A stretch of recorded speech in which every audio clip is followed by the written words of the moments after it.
Before I started freelance writing, I thought it will offer me lots of flexibility. I can do it as a side hustle, it will pay my bills, and I can do whatever I want to do. And well, it did some of those things, but it gave me a lot of other surprises which I didn't expect. Here are 7 things I wish I knew before I started my freelance writing business. The third one is what I came to know in my second year, and I have based the foundation of my whole career on it. It's an important one. Number 1, freelance writing is simple but not easy. So see, you might have read a case study of a freelance writer who made 6 figures in their second year of business, or maybe somebody who made $5,000 a month in their third or fourth month and they quit their jobs and lived happily ever after, or whatever. But the thing is, all of these case studies are of the survivors. But most freelance writers fail. The reason is they don't put in the effort. See, freelance writing has a lot of moving parts. You will need to do your own marketing. You will need to work on your writing skills. You will need to deal with clients. You will need to do some client admin work. You will need to manage your own schedule. It can feel like a lot of responsibility. But the thing is, all of this is also a lot of fun. And to tell you the truth, very few freelance writers are willing to put in the effort. So if you put in the effort, you will be standing out amongst average freelance writers. The second important thing, you don't need to worry about your niche. See, your niche is important. It's like your positioning. It's like telling the world that, hey, I am the best at this XYZ. But let's be frank, at the beginning, nobody knows about you. You don't have a personal brand. Nobody's going to knock on your door and tell you, hey, please help me write this long form blog post because you are an expert in this long form blog post in this XYZ industry. So instead of really trying to find your niche at the beginning, I recommend you to just settle with 2 or 3 niches. They can be around your interests. Just follow your curiosity and follow the money, especially. I myself started writing about self-improvement and personal development, but I also wrote about digital marketing. Digital marketing paid me really well, so that's what became my main niche. Soon enough, I graduated into long-form writing, and I can now write long-form blog posts for SEO in almost any industry, but mainly I focus on B2B and SaaS. That's what's my niche now, but the process was really organic. In the beginning, quantity begets quality. You will need to work on your writing skills and you will need to find what exactly is the thing you enjoy and what's the thing that the market is willing to pay you for. And to do that, you will need to experiment. If you need some help with choosing your writing niche, then I have created a tutorial for you that you can watch right here. Third one. Somebody is getting paid more than what you do for the article right now. This might sound a little demotivating, but it's actually empowering. If you think about it, maybe you are getting paid $100 for writing a 1000 word blog post right now. What if I tell you somebody is getting paid 500? That's an opportunity for you to raise your rates. Charge what you are worth. So once you're confident of your writing skills, once you have worked with a few clients, once you have a few bylines, once you have a portfolio, and you are confident that you can raise your rates, just do it. Every new client you onboard, you should raise your rates by 25 to 50%. At the beginning especially, I tend to do it repeatedly. And the freelance writers that have grown in their careers have done it because they have taken ownership of their freelance writing rates, of their freelance writing pricing.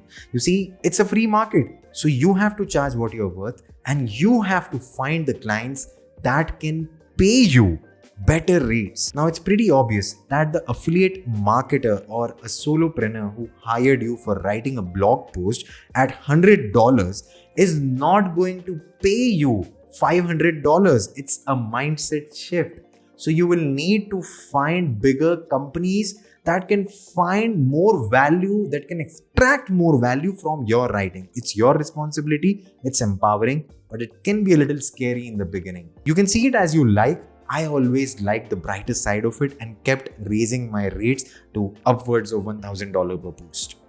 The fourth thing, freelance writing involves managing your workload.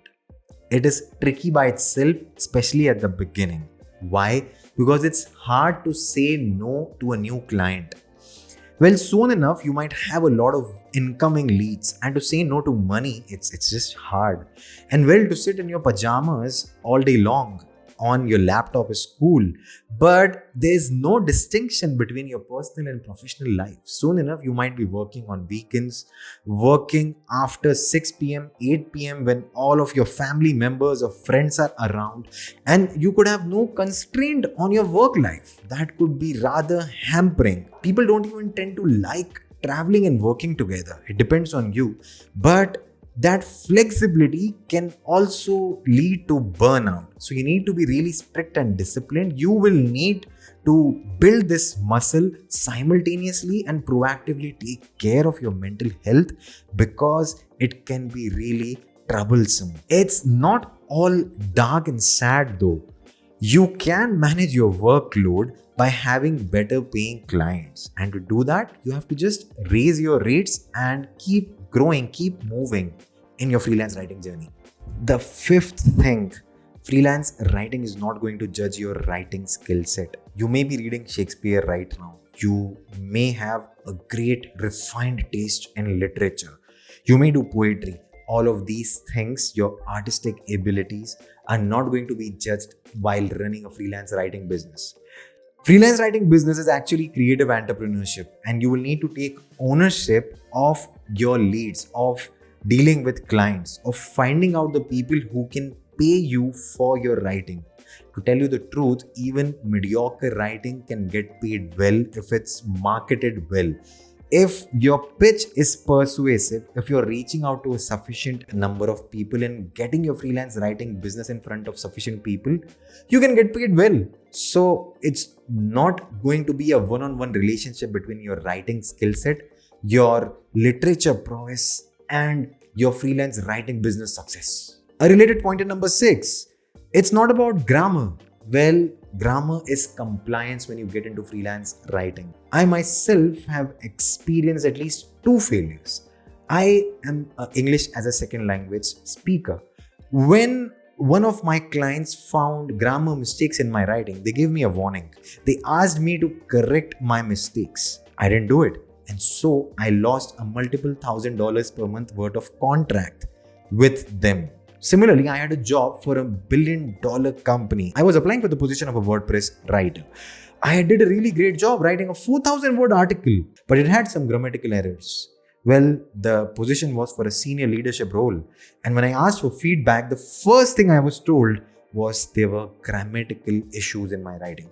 I got these grammar issues corrected. I hired an editor to help me with this. But the thing is, grammar is compliance. It's basic. Poor grammar can lead to failure in freelance writing, but strong grammar will not lead to freelance writing success.